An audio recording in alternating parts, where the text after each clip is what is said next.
and your screen is lying to you. Right now, the mainstream ticker is bleeding red. Silver just got absolutely crushed, down over 3% in a single session. Gold is sliding. The talking heads are calling this the end of the metals mania, the moment the commodity supercycle hit a brick wall. And if you're watching CNBC or scrolling through the usual financial channels, you'd think the party's over. But here's what they're not telling you. While silver is experiencing this violent emotional flush, while the retail crowd is panic selling their positions and the fear merchants are screaming about the great metals crash, there's one metal sitting there with the kind of stability that makes my hair stand up. Copper, $5.86 per pound, holding the line like it's welded to the floor. Now, I've been analyzing commodities markets for 12 years, and I built this channel specifically to cut through the noise faster than the mainstream can spin it. I'm not here to feed you hype. I'm here because I saw something this afternoon that I couldn't wait 12 hours for some talking head to finally report. While everyone is watching the exit sign, I'm watching the VIP entrance. And what I saw is this. Amazon Web Services, AWS, just bypassed the entire public market to secure copper directly from the source. A 2-year direct offtake deal with Rio Tinto, not through the LME, not through COMEX, direct. Samsung's doing the same thing. These aren't speculative trades. These are strategic acquisitions of a resource that the world's largest tech companies have decided they cannot afford to be without. So let me ask you something. If copper is just another industrial commodity that is about to crash with everything else, why are the biggest corporations on the planet locking in multi-year supply contracts right now? Why are they willing to pay above market rates to guarantee delivery? The screen is telling you one story. The shadow market is telling you another. And if you think what's happening with silver today is the real story, you're about to miss the tectonic shift that's been building beneath the surface for the last 175 years. Because what we're witnessing right now isn't just a market rotation, it's the moment copper stops being treated as a commodity and starts being treated as the strategic asset it actually is, the new gold. And the institutions are front-running the public before most people even realize there's a shortage coming. Thesis plus promise. Here's my primary claim, and I need you to understand this clearly because everything else in this breakdown builds from here. Copper is no longer a commodity. It is becoming a strategic tech asset that Amazon, Samsung, and every other major player in the AI and electrification space are securing before the public markets even wake up to the structural shortage. This is not about short-term price action. This is not about riding some hype wave. This is about recognizing a fundamental shift in how the world's most critical infrastructure metal is being valued and allocated. We are witnessing what I call the great decoupling. Silver and gold are being treated as fear trades, insurance policies you buy when you're scared the system is breaking. And don't get me wrong, I stack physical silver. I understand the appeal. I've been in that world for over a decade. But copper? Copper is being treated as infrastructure oxygen. It's the metal you need if you're building the future.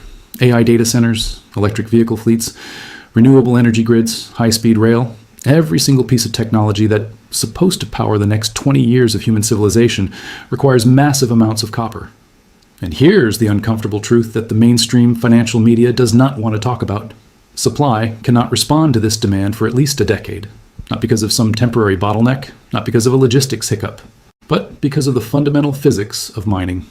It takes 12 to 15 years to bring a new copper mine online from discovery to production.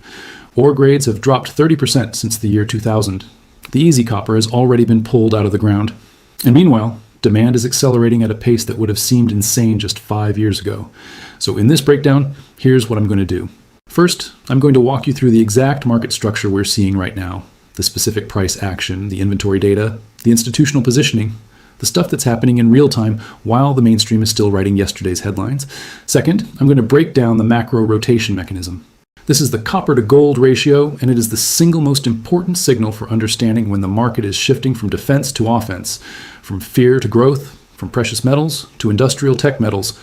Third, I'm going to run the math, not the hopium math, not the hype math. The actual supply-demand numbers that show you why $5 per pound is on some bubble top. It is the new floor for a world that has no choice but to electrify. Fourth, I'm going to steelman the strongest argument against this thesis. Because if I can't defend against the best counter-argument, then I have no business making this case. And finally, I'm going to share my personal battle plan. Not advice, not recommendations. Just the exact triggers I'm watching and how I'm positioning myself as this unfolds. This isn't a trade for tomorrow. This is a cycle signal that has been building for 175 years, and it's about to break into the public consciousness in a way that is going to catch most people completely off guard. The promise is this. By the end of this breakdown, you will understand why the real story isn't the red flush you're seeing on your screen today. It's the shadow withdrawals happening at the London Metal Exchange that nobody's talking about. Let's get into it. On the ground reality. All right, so let me give you the snapshot of what I was looking at a few hours ago. January 16th, early afternoon, Eastern Standard Time. Gold, 45, 88 and 12 cents, down $21.84 on the day. Silver, 88.55, a brutal minus 3.15% dump. This is the kind of move that makes retail traders question everything they thought they knew. Copper, $5.86 per pound. Now here's what's critical about that copper price. While precious metals are getting absolutely hammered, while the headlines are screaming about the end of the commodity supercycle, copper is holding firm, not rallying, not mooning, just holding. And in a market like this, that stability is more telling than any moonshot. Let me explain what I mean by that. When you look at the CFD structure for copper, you're seeing a high liquidity battle zone at 586. Despite the panic dump in precious metals, despite the broader risk-off sentiment, despite every reason for copper to be selling off in sympathy, it's refusing to surrender the 550 to 580 structural support level. This is what I call tectonic stability. It's not flashy, it's not exciting, but it's the kind of price action that tells you there are very large hands underneath this market who are not willing to let it break lower. Now contrast this with what's happening in silver. Silver is experiencing what the market calls a red flush. It's emotional, it's volatile, it's driven by paper traders who are selling out of fear, who are responding to headlines, who are trying to front-run what they think is a broader metals crash. And I get it. I understand why retail is nervous. When you see a 3% down day in silver, your first instinct is to ask, is this the beginning of a bigger collapse? But here's where the paper market and the physical market are telling you two completely different stories. While paper traders are dumping silver contracts, physical giants like AWS are signing 2-year direct offtake deals with Rio Tinto for copper. Think about that for a second. Amazon Web Services isn't speculating. They're not trying to flip a commodity for a quick profit. They are securing multi-year supply contracts because they have done the math on how much copper they need to build and maintain the data center infrastructure that powers their entire business model. And they are willing to bypass the public markets entirely to guarantee that supply. This isn't unusual behavior during a commodity boom. This is unusual behavior during what the mainstream is calling a commodity crash. So you have to ask yourself, what do they know that the paper markets don't? The silver flush on your screen is real, the volatility is real, the fear is real, but the shadow withdrawals happening at the LME, those are real too. And the institutions are telling you to sell the metals crash, while they are quietly hardwiring their data centers with the very thing you're being told to ignore. I have been watching commodity markets long enough to know that when there is a disconnect this large between what the screen is showing and what the physical market is doing, you need to pay attention to the physical market. Because the screen can lie, sentiment can shift, paper can be printed, but you can't print copper mines. The teaching block, macro rotation. Now I need to slow down here because this next part is the foundation for understanding why this matters. We're going to talk about the copper to gold ratio. And I know, ratios sound boring. They sound like something you'd see in a textbook that puts you to sleep. But this ratio is the economic seesaw. And right now, that seesaw is tilting in a direction that most people aren't prepared for. Let me break this down. The copper to gold ratio measures the market's preference between two fundamentally different types of assets. On one side, you have gold, the ultimate defensive asset, the emergency fund, the insurance policy. On the other side, you have copper, the industrial workhorse, the infrastructure metal, the thing you need when you're building the future. Think of it like this. Gold is what you buy when you're scared. When you think the system is breaking, when you don't trust currencies, when you want to preserve wealth in a form that has held value for 5,000 years. Copper is what you buy when you're building. When you're laying electrical grids, when you're manufacturing EVs, when you're constructing data centers and renewable energy infrastructure, you buy insurance when you're scared. You buy wiring when you're building the future. So the ratio between these two metals tells you something profound about where the market thinks we are in the economic cycle. When the copper to gold ratio is falling, it means the market is rotating into defense. People are scared. They're buying gold. They're selling industrial metals. This typically happens during recessions, financial crises, periods of extreme uncertainty. When the copper to gold ratio is rising, it means the market is rotating into offense. People are building. They're investing in infrastructure. They're betting on growth. And here's the trap that most precious metals holders are walking into right now. They've been conditioned to see gold and silver as the ultimate safe havens. And in many scenarios, they are. I'm not disputing that. But when the ratio starts to turn higher, when copper starts to outperform gold, it signals a shift towards cyclical industrial utility assets. And if you're holding only defensive assets during that shift, you're positioned for the last war, not the next one. Now let me show you where we are right now. Stop. Look at this from a technical perspective. The copper to gold ratio just completed what Elliott wave theorists would call an ABC flat correction. For those who don't speak technical analysis, that basically means the market spent months digesting previous gains, consolidating, building a base. And that correction? It just ended. The seesaw is tilting. Now, I'm not saying gold is going to collapse. I'm not saying silver is dead. What I'm saying is that the market is starting to favor the metal that represents growth and infrastructure over the metals that represent fear and preservation. And this shift doesn't happen overnight. This is a slow, grinding rotation that can take months or even years to fully play out. But the early movers, the institutions, the tech giants, the companies that are building the infrastructure of the next decade, they're not waiting for CNBC to confirm the trend. They're positioning now. Here's why this matters for you. If you're a precious metals holder and you're only watching gold and silver, you're missing the bigger picture. The market is trying to tell you something. It's saying the era of pure defense is giving way to the era of strategic offense, and copper is the tip of that spear. Let me give you the analogy that finally made this click for me years ago when I was trying to understand commodity cycles. Imagine you're in a war. In the early stages, when you don't know if you're going to survive, when chaos is everywhere, you stockpile ammunition, you dig bunkers, you focus purely on defense. That's gold, that's silver, that's the fear trade. But at some point, if you're going to win the war, you have to go on offense. You have to build supply lines.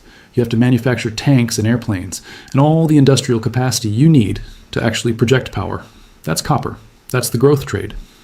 And what the copper to gold ratio is telling us right now is that the market is starting to shift from bunker mentality to build mentality. Now here's the pattern. Interrupt, I need you to see. This isn't just theory. This isn't just some abstract macro concept. Look at the AWS deal. Look at Samsung. Look at the fact that LME inventories have been quietly declining while corporate offtake agreements are accelerating. The rotation isn't coming. It's already here. The institutions just haven't announced it on the ticker yet. The math. All right, now we need to run the numbers. Because if I can't show you the math, then this is just another hot take in a sea of financial noise. Let's start with the demand side, and specifically the EV and grid gap. A traditional internal combustion engine vehicle uses about 20 kilograms of copper. That's your wiring, your starter motor, your alternator, basic stuff. An electric vehicle uses approximately 80 kilograms of copper. That's 4 times the copper intensity per vehicle. And we're not talking about a marginal shift in the auto industry. We're talking about every major automaker on the planet committing to full EV lineups within the next 10 to 15 years. Now take that and multiply it across global auto production. We're looking at roughly 80 million vehicles produced per year globally. If even half of those transition to EVs over the next decade, you're talking about an additional 2.4 million metric tons of copper demand just from the automotive sector alone. But it doesn't stop there. AI data centers are the new wild card that nobody was pricing in 5 years ago. A single large-scale data center can require anywhere from 5,000 to 10,000 metric tons of copper for cooling systems, electrical distribution, backup power, and high-speed interconnects. And we're not building 1 or 2 of these. We're building hundreds. Microsoft, Google, Amazon, Meta, they're all in an arms race to build AI infrastructure. And every single watt of computing power they add requires copper to keep the system from melting down. Then you have renewable energy grids, solar farms, wind installations, grid-scale battery storage. All of it is massively copper intensive. A single offshore wind turbine uses approximately 8 metric tons of copper. A solar farm uses about 5.5 metric tons per megawatt of capacity. The International Energy Agency has projected that to meet global climate goals, we need to triple renewable energy capacity by 2030. That's not an optimistic forecast. That's the bare minimum to stay on track.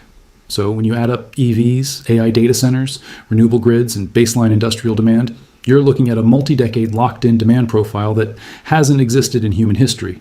This isn't cyclical demand that goes away when the economy slows down. This is structural demand that's baked into the infrastructure requirements of modern civilization. Now let's talk about the supply side, because this is where it gets uncomfortable. New copper mines take 12 to 15 years to come online from discovery to production. That's not an exaggeration. That's the average timeline when you account for exploration, permitting, environmental reviews, financing, construction, and ramp up. And here's the kicker. Ore grades have dropped 30% since the year 2000. What that means in plain English is that mining companies have to move 30% more rock to extract the same amount of copper. The easy, high-grade deposits have already been mined. What's left is deeper, lower grade, and more expensive to extract. So not only does it take longer to bring new supply online, but each ton of new supply is more capital intensive and energy intensive to produce. Now, let me run a simple stress test for you. Let's assume global copper demand grows by just 3% per year. That's actually on the conservative side, given the electrification trends we just discussed, but let's use it as a baseline. 3% annual growth on current demand of roughly 25 million metric tons per year means we need an additional 750,000 metric tons of new supply every single year just to keep pace. But here's the problem. There aren't enough new mines in the development pipeline to meet that growth. According to the most recent data from S&P Global, the copper industry is facing a cumulative supply deficit of nearly 10 million metric tons by 2030 if current trends continue. 10 million metric tons.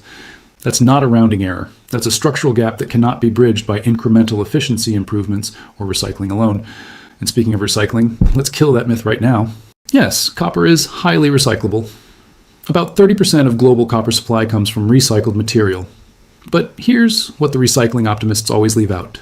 Recycled copper cannot meet the high purity standards required for advanced applications like AI high-speed cooling systems and next-generation EV circuitry.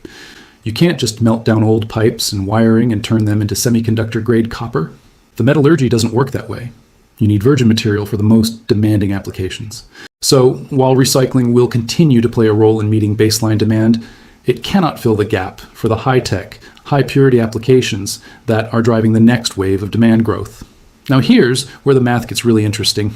If you run a discounted cash flow model on copper miners based on a long-term price of $5 per pound, you'd think the market is pricing in plenty of upside, right? But here's the thing. $5 per pound isn't hype. It's the new floor for a world that requires electrification to survive.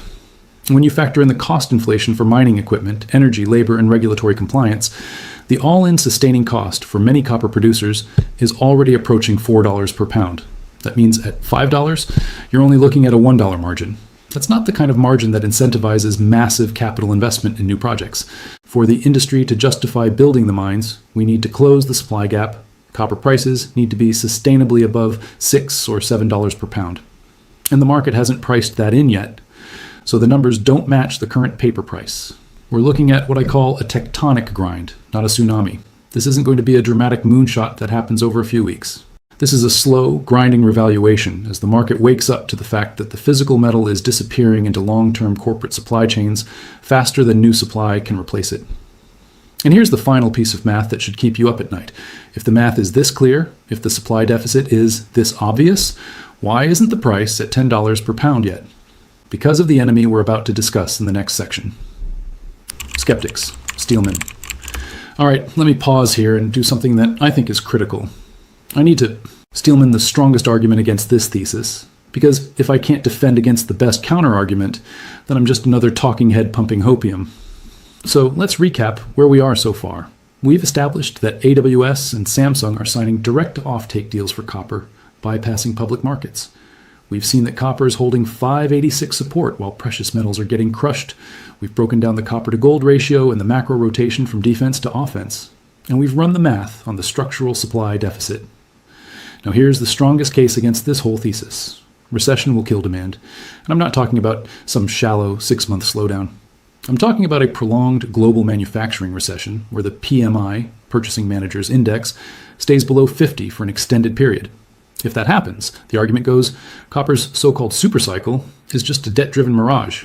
All this talk about EVs and AI data centers and renewable grids assumes continued economic growth and massive capital investment. But if credit conditions tighten, if corporate balance sheets come under stress, if governments pull back on green infrastructure spending, then all that projected demand evaporates. And copper, being a cyclical industrial metal, would get crushed. This is the bear case, and it's not a straw man. It's a legitimate concern. So let me address it directly. First, let's acknowledge that, yes, copper is cyclical. In a severe recession, demand would absolutely take a hit. I'm not going to pretend otherwise. But here's where the traditional cyclical playbook breaks down. The direct corporate deals prove that tech giants don't care about the PMI. They care about availability. Think about what AWS is doing. They're not speculating on copper prices. They're not trying to time the cycle. They're de-risking their supply chains because they know that if they wait for prices to crash and then try to secure supply, the supply might not be there. This is the key insight that separates this cycle from previous commodity booms. In past cycles, demand was fungible. If the economy slowed down, you could defer projects, delay construction, wait for better conditions. But the infrastructure demands driving copper today are not fungible. They're not optional. If you're Amazon and you need to build a data center to support your AI services, you can't just delay that project indefinitely. Your competitors are building. You're either securing the copper you need now, or you're falling behind in the AI race. If you're an automaker and you've committed to transitioning your entire fleet to EVs by 2035, you can't just pause that transition because the economy hit a rough patch. You're locked into massive capital investments, retooling factories, training workers, signing supply agreements. This is what I mean by locked-in demand. Now, could a deep recession slow the pace of that transition? Sure. Could it delay some projects? Absolutely. But it can't eliminate the structural need for electrification. The world has made a collective decision, driven by climate policy, technological advancement, and energy security concerns, that the future is electric, and that future requires copper. So even in a recessionary scenario, you're looking at a temporary demand slowdown, not a structural demand collapse. And here's the critical point. Supply can't respond quickly, even if demand does slow down. If we enter a recession and copper prices soften, what happens? Mining companies cut back on exploration. They delay new projects. They focus on maintaining existing operations rather than expanding capacity. And when the economy recovers, which it eventually will, the supply deficit is even worse than before. This is the supply trap that most people don't appreciate. Unlike manufacturing, where you can idle a factory and then bring it back online in a few months, you can't idle a mine development project and then restart it quickly. Once you pause a major mining project, you're adding years to the timeline. So the recession argument, while valid in terms of near-term price volatility, actually reinforces the long-term structural case for higher copper prices. Now let's address the second major skeptic argument. Recycling will save us. This is the one I hear all the time. Oh, copper is infinitely recyclable. As prices rise, more recycling will come online and fill the supply gap. And on the surface, it sounds reasonable.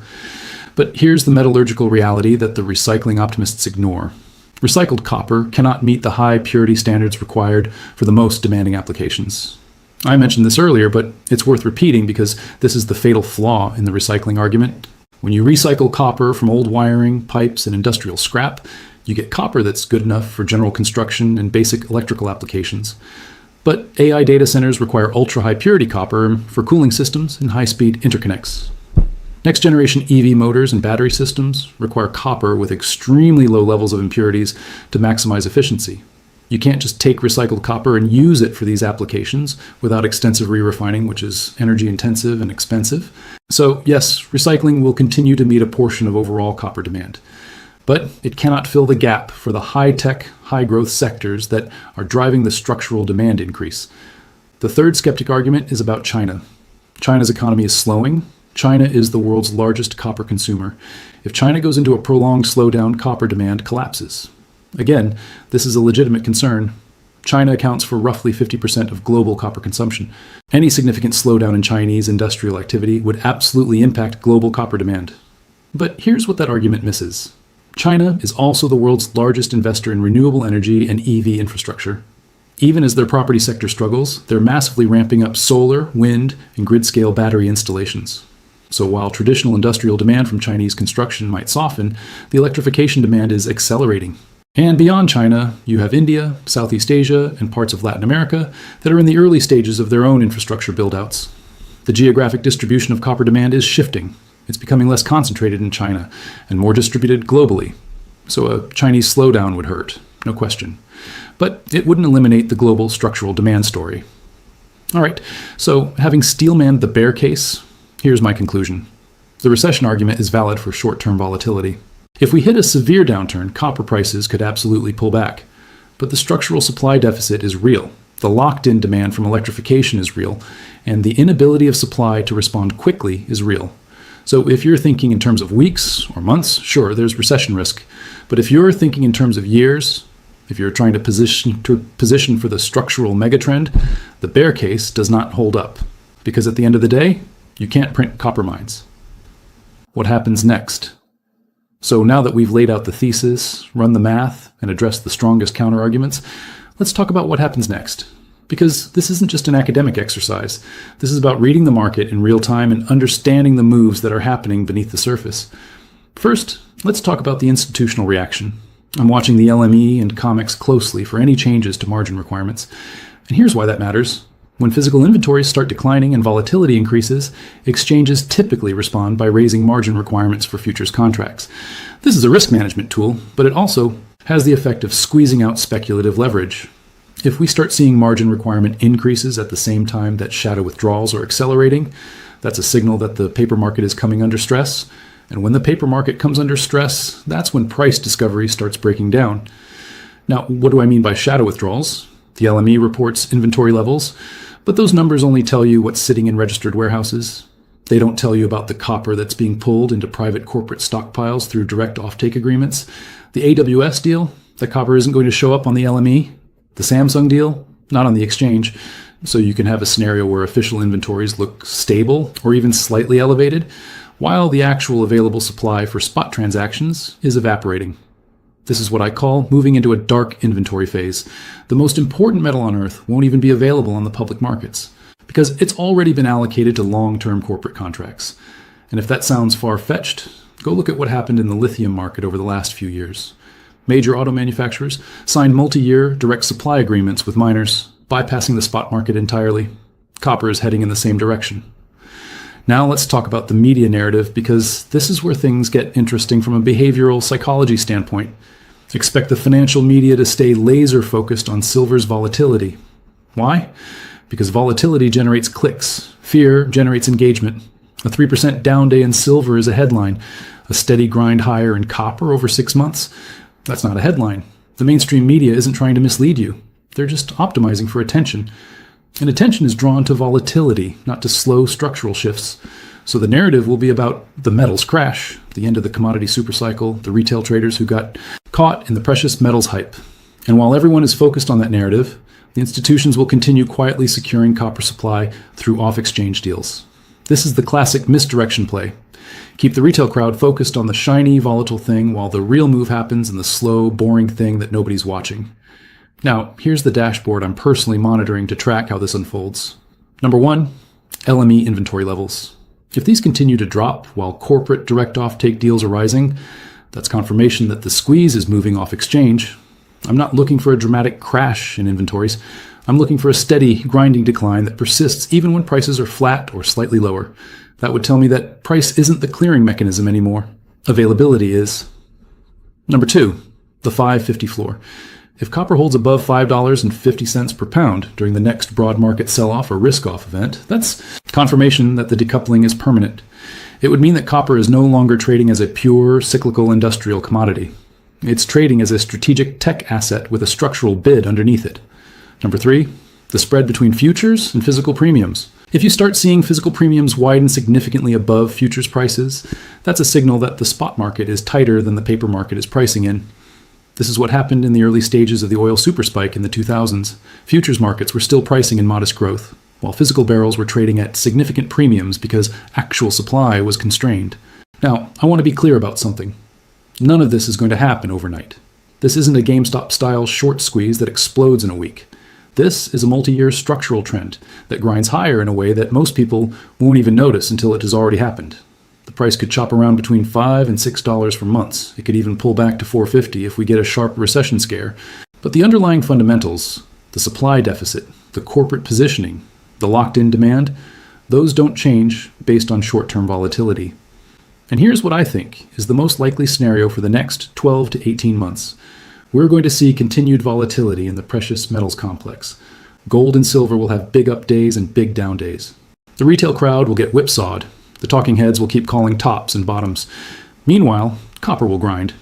It'll hold support. It'll have occasional spikes on supply disruption news, but mostly it'll just not go down. And slowly, quietly, the corporate supply chain managers will keep locking in long-term contracts. The LME inventories will keep declining. The mining companies will keep reporting that new projects are delayed or over budget. And at some point, maybe late 2026, maybe early 2027, the market will wake up to the fact that there's a structural shortage. And that's when the real move happens. Not because of speculation, not because of a short squeeze, but because the physical market has already been cornered by the institutions, and the price has to adjust to reflect the new reality. That's the playbook I'm watching. My personal battle plan. All right, so now I need to be very clear about what I'm doing personally with this information. This is not advice. This is not a recommendation. This is just me sharing my own line in the sand, my own triggers, my own plan for how I'm navigating this setup. Here's my perspective. I'm watching the copper to gold ratio daily. If it continues to turn higher while silver is being suppressed or range-bound, I am personally rotating my focus from precious metals to industrial tech metals. That doesn't mean I'm selling all my physical silver. I've been stacking for 12 years. That's my insurance. That's my long-term wealth preservation. But in terms of where I'm looking for asymmetric upside over the next 12 to 24 months, I'm shifting attention to copper exposure. Now, how do you actually get copper exposure as a retail investor? You've got a few options. Option 1, physical copper. You can buy physical copper rounds or bars. The problem is storage and liquidity. Copper is bulky and heavy. It's not as easy to stack as silver. Option 2, copper futures or CFDs. This gives you direct price exposure, but it comes with leverage risk and rollover costs. Not something I'd recommend unless you really know what you're doing. Option 3, copper mining equities. This is where I think the asymmetry is for most retail investors. Specifically, I'm looking at the Global X Copper Miners ETF, ticker symbol COPX. This gives you diversified exposure to the largest publicly traded copper miners. You get operational leverage to copper prices without the single stock risk of betting on one company. Now here are my specific triggers. Trigger A. If copper closes the week above $5.80 despite a broader market sell-off, meaning stocks are down, precious metals are down, risk appetite is negative, but copper is holding firm, I am personally looking to increase my exposure to COPX. Why? Because that would signal to me that the structural bid is real, that the institutions are defending this level, that the decoupling is confirmed. I'm not trying to catch the bottom. I'm trying to confirm the trend before committing capital. Trigger B. If copper breaks below $5.20 on a sustained basis, meaning not just a one-day flush, but a clean weekly close below $5.20, I'm sitting on my hands. That would signal to me that the China drag is temporarily stronger than the AI boom, that the recession fears are winning out over the structural story. And I would wait for a new base to form before re-engaging. I'm not interested in catching a falling knife. I'm interested in riding a confirmed structural trend. Now, here's the pattern. Interrupt, I need you to see. Stop. Look at the bid-ask spread on the copper CFD right now. The liquidity is drying up. Now, what that tells me is that the market makers are getting nervous. They're widening spreads because they're not sure where the next wave of buying or selling is going to come from. And when liquidity dries up in a market that's supposedly in a bear phase, that's often a sign that the bear phase is ending.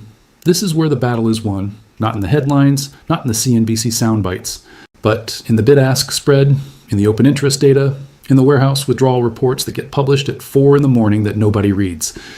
So here's my personal plan in simple terms. I'm watching copper daily. I'm monitoring the copper to gold ratio weekly. I'm tracking LME inventories and corporate supply agreements as they get reported. If copper confirms strength above 580 despite broader market weakness, I'm rotating into COPX with a position size I'm comfortable holding through volatility. If copper breaks 520, I'm out. I'll reassess at a lower level. And in the meantime, I'm keeping my physical silver stack intact because that's my insurance policy, not my growth trade. The goal here isn't to get rich quick. The goal is to position myself on the right side of a multi-year structural trend that the market hasn't fully priced in yet. Because here's the thing I've learned over 12 years of doing this. The biggest moves in commodities don't happen when everyone's watching. They happen when the institutions are quietly positioning and the retail crowd is distracted by something shinier and more volatile. Right now, silver is the shiny, volatile distraction. Copper is the quiet, structural move. And I know which one I'm paying attention to. Recap. Plus. Forecast. All right, let's bring this home. 3-sentence recap. Silver is the headline, but copper is the long chapter that comes next. The AWS and Samsung deals are the first drops of a coming corporate tsunami where tech giants bypass public markets entirely to secure strategic supply. The macro rotation from precious metals to industrial tech metals has already begun. The market just hasn't announced it on the ticker yet. Here's my final forecast, and I want to be measured about this because I think hype is the enemy of good analysis. Over the next 12 to 18 months, I expect copper to grind higher in a way that frustrates both bulls and bears. It won't be a clean, dramatic rally. It'll be a choppy, range-bound slog that slowly builds a higher floor. But underneath that surface chop, the structural forces are aligning. Corporate supply chains are tightening, LME inventories are declining, new mine development is stalling, and the demand from EVs, AI data centers, and renewable grids is accelerating. At some point, the paper price will have to reconcile with the physical reality. And when that reconciliation happens, it won't be gentle. I'm not saying copper is going to $10 per pound tomorrow. I'm saying that $5 per pound is the new floor for a world that has no choice but to electrify. And if you understand that, if you really internalize what it means for a critical infrastructure metal to transition from commodity status to strategic asset status, then you understand why the institutions are positioning now. Now, here's the rallying cry. Don't let the red flush on your screen blind you to the tectonic shift